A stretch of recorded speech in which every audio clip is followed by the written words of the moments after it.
David here. It's day 7 since my first procedure and day 5 since the second one.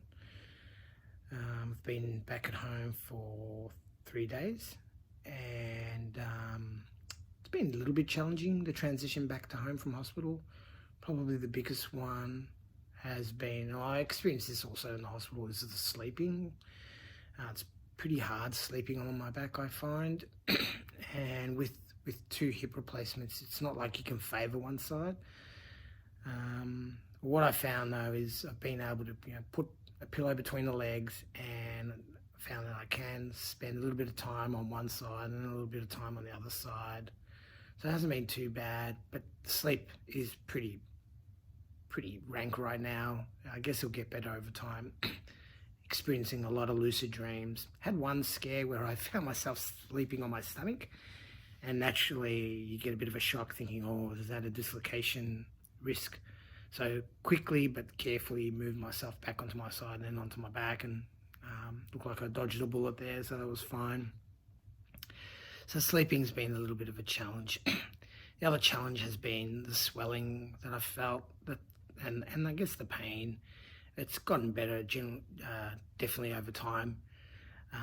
With the swelling, the game changes, and I know the doctors always prescribe this, and the nurses do this as well, is the ice packs. So definitely a lot of ice packs, or icing has been good.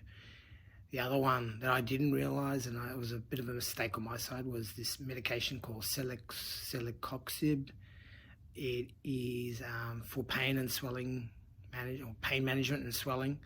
I was taking it every 24 hours, 1 tablet, and it was actually prescribed for every 12 hours. So that was a mistake on my side. So after I took that, that was a big game changer. The third one's a bit of a tip that I've been doing, and I always used to do it from a sport perspective and recovery, is that I have a shower, have a standard hot shower, and then at the end, I actually turn the water. It's pretty hard. If you can handle it, I recommend it. Turn the water cold and just apply that on the area where you're swollen. It's very relieving and soothing. It feels really good. So I've been doing that, and that's been a massive game changer. On the PT side, just doing the general prescribed exercises as they gave for when you're actually on a bed. So, and they seem to be the classic ones that I've found on YouTube as well. They're like your ankle pumps, your gluteal sets where you're tightening your butt cheeks, and your quadriceps sets where you're tightening the muscles of your quads, your heel slides, the leg slides, the side leg slides, and the knee kicks. And so I think the only thing I'm making sure that I do is not trying to force progression, but just have natural progression. So for instance, if I feel like doing something because it just feels right and feels good, I'll definitely try it. And an example might be like the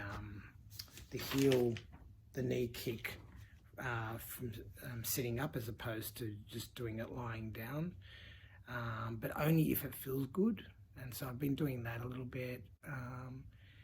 Also, I'm not trying to just force moving from, say, the walker to the crutches. So start off with the walker and been doing a lot of walking with that, and putting the right amount of weight I feel onto the walker. And generally, if it feels comfortable, take less weight off it, and try and sustain your own weight. And then progress from that to the crutches. Crutches have been good. Benefit of the crutches is I find I can actually move faster, but I want to make sure with the walker, I think it promotes better walking. So when I'm walking with crutches, I'm trying to walk with the right, try to walk without a limp, and try to walk with the right form, so it promotes good walking, or good form for that matter. Yeah, so generally I'm not trying to force progression. This morning I found all of a sudden I took 3 steps without any walking aid, and again it was just something I did without even thinking about it. So it's not something where I said, okay, I'm going to take 3 or 4 steps without the aid. It wasn't something like that. It was just something I just did naturally. So I guess any progression which is natural is good, as opposed to forced progression. I'll take more footage of things that I'm doing and we'll share that and we'll see how we go.